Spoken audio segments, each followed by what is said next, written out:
2024-жылда облустун гана эмес, өлкөнүн тарыхында маанилүү орунду ээлеген кубаттуулугу 25 мегаваттык Баласары Чакан КЭСи пайдаланууга берилди. Талас районунда темир бетон кичи заводу, Бакай Ата районунда таш майдалоочу завод ишке берилген. 35 жылдан бери иши токтоп турган Талас аэропорту реконструкциялоо иштеринен кийин жаңыланып, аптасына бир жолу ички каттамдар жүргүзүлүп жатат. Кароосуз калган мурдагы драм театрдын имараты толугу менен жаңыланып, облустук ички иштер башкармалыгынын имараты орун алды. Өткөн жылда Талас шаарында 5 кабаттуу 11 блоктон турган көп кабаттуу үйлөрдүн курулушу башталды. Ал эми облус боюнча жолдорго асфальт төшөө жумуштарына 295 миллион сом жумшалып, 36,3 километр асфальт төшөлдү. Салык жыйымдарынын көрсөткүчү 103,4%га жеткен. Облус боюнча 62 объектиде курулуш иштери жасалып, 6 миллиард сом өлчөмүндө каражат жумшалды. Капиталдык курулуш объектилери 26 объект, капиталдык оңдоп түзөө иштери боюнча 11 объект, таза суу курулуштары боюнча 4 объект. Капиталдык салымдар беренеси аркылуу 20 объекттин долбоору сунушталды. 2024 жыл ичинде республикалык жана жергиликтүү бюджеттердин чет өлкөлүк уюмдар менен фонддордун жемөөрчүлөрдүн каражаттардын эсебинен 10 миллиард 809 миллион сом түзүлгөн 182 объектиге курулуш жана оңдоо иштери жүргүзүлгөн. Жылдын жыйынтыгы менен курулуш жана оңдоо иштери 6 миллиард 176 миллион сомду түзгөн. Айыл чарбасын каржылоо 12 долбоорунун алкагында өткөн жылда 820 дыйкан фермерге 310 миллион сом жеңилдетилген насыя берилди. 112 даана айыл чарба техникалары алынды. Талантбек Идилов райондордо азайып кеткен күздүк буудай аянттарын кеңейтүүнү жана жаңы үйрөн менен дыйкандарды камсыз кылуу зарылчылыгын белгиледи. Аймактын социалдык тармактагы өткөн жылда аткарылган иштери туурасында ыйгарым укуктуу өкүлдүн орун басары Мира Сейдикеримова маалымат берди. Анда билим берүү тармагында жалпы көрсөткүчтөр жакшы экендиги маалымдалды. Ал арада медицина тармагында дарыгерлердин жетишсиздиги башкы көйгөй. Тактап айтканда, 162 медицина кызматкерлери керек жана жугуштуу оорулар, кургак кучук, гепатиттин А түрү жана кызамыктын көрсөткүчтөрү өткөн жылга салыштырмалуу жогорулап кеткендиги маалымдалды. Өткөн жылдагы жалпы көрсөткүчтөр туурасында маалыматтар берилген соң, жарыш сөзгө чыккандарга өз тармагына тиешелүү болгон маселелерди жөнгө салуу жагы тапшырылды. Ыйгарым укуктуу өкүл Эрмат Жумаев айрым жетишкендиктер менен көйгөйлүү маселелерге токтолду. Эң ириде облустук бардык мекеме уюмдун жетекчилерине кайрылып, коррупция менен аяосуз күрөш жүрүп жаткандыгын, андан оолак болууну эскертти. Коррупция боюнча жаңы мыйзам күчүнө кирди 21-нен баштап. Барыңыздарга эскертип айтып кетейин, урматтуу жетекчилер. Мамлекетибиздин жетекчиси урматтуу Садыр Нуркожоевичтин бул боюнча президенттикке келип ишке киришкенден баштап конкреттүү тапшырмасы бар. Кимде ким коррупцияга аралаша турган болсо, алар менен аяосуз күрөшөбүз деп. Мына эми мыйзамда кабыл алынды. Өзүңүздөрдү жана өзүңүздөрдүн жакындарыңыздарды да куратып албаңыздар. Бир кичинекей акча каражатка кызыгып, мамлекеттик бир өзүңөрдүн канча жылдык эмгегиңерди бүт төлөп тепсетип, бир жөндөн жөн бир кор болуп калбаңыздар, эскертип айтайын. Эрмат Жумаев мындан сырткары ирригация тармагында арык каналдарды тазалоо иштери кечиктирилбестен өз убагында бүткөрүлүшүн тапшырды. Дыйкан жакшынакай өзүнүн ишин кылып, эгинин сээп, кайра жакшы түшүм алыш үчүн биз эмне кылышыбыз керек? Биз эң биринчи суу менен камсыздап беришибиз керек.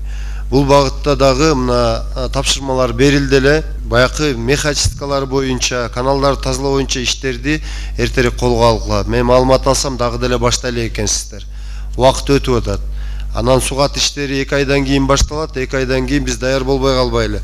Ошол убакытка чейин бардыгын дайындашыбыз керек. Буга кошумча улуттук Манас Ордо комплексин реконструкциялоо, Чыңгыз Ааламы комплексинин курулушун жандандыруу жана быйыл курулушу баштала турган Суу-Самыр Талас Тарас автожолун белгиленгендей 2 жылда бүткөрүү зарылдыгын билдирди. Жол тармагы боюнча да билесиздер, өткөндө Талас областына келгенде министрлер кабинетинин төрагасынын орун басары Камчек Кыдыршаевичтин тапшырмасы бар.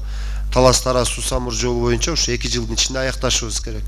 Ошол ишти кармабастан эртелетишибиз керек. Анан ошого сопутствующий эмне маселелерди чечишибиз керек. Жанакы объездной жол боюнча, Нылды жолу туурабы? Эки жактын курулушу параллельно бир башталып калып, элге мына ыңгайсыздык жаратпаш керек да. Ал эми ипотекалык үйлөрдү куруу үчүн райондордо да жер аянтын камсыздап берүүнү, жүндү кайра иштетүүчү ишкана, жер кыртышынын анализин аныктоочу лабораторияларды куруу эң алдыңкы планга коюлуусун айтты. Мамлекеттик ипотекалык үйлөрдү куруу боюнча тапшырмасы түшкөн. Акимдер ушул боюнча ишти күчөткүлө. Мына азыр Талаш шаарында курулуш иштери башталды. Эми райондордун борборлоруна дагы курулуш иштерин башташыбыз керек. Бул боюнча силер жерлерди бөлүп, ушул мамлекеттик ипотекалык компаниянын балансына өткөзүп беришиңиздер керек эртерээк.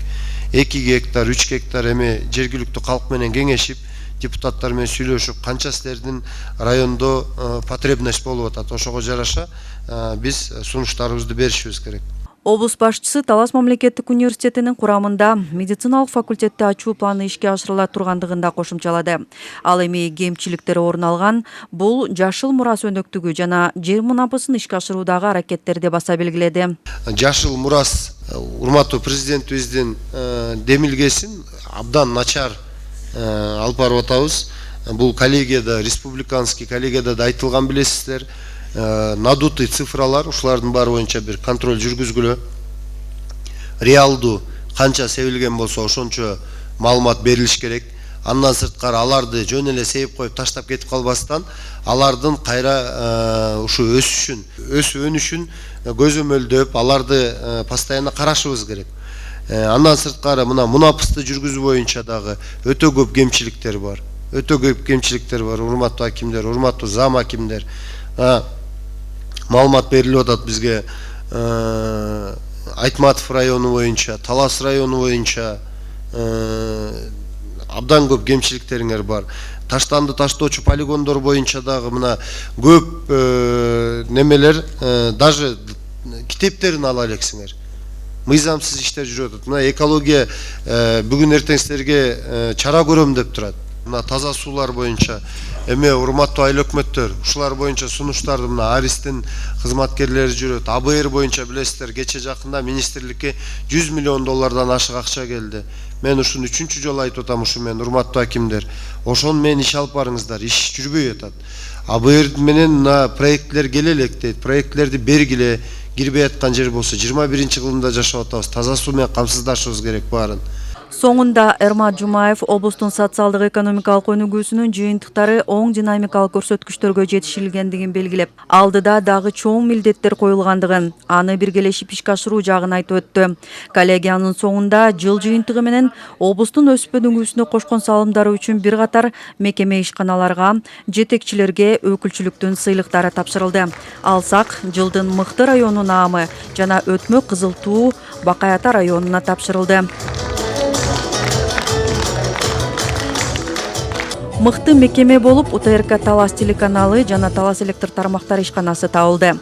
Мыкты уюм наамы Нуржанов Агро холдинг ишканасы, мыкты жетекчи наамы Айтматов районунун акими Бектур Сагынбаев, Чолпон Мамбетов атындагы облустук оорукананын жетекчиси Нурдин Усупбеков, Талас облустук ички иштер башкармалыгынын начальниги Азенбек Козукеев жана Суу чарба башкармалыгынын башчысы Нуржан Назаралиевке тапшырылды.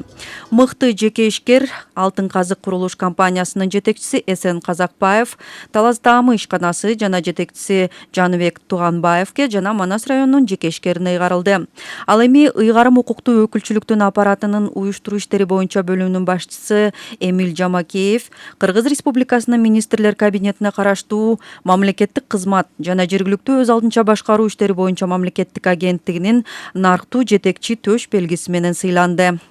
Рахат Бишелиева, Чыңгыз Бокошев, Калмурат Мейманбеков, Зина Ахматова, Талас шаары.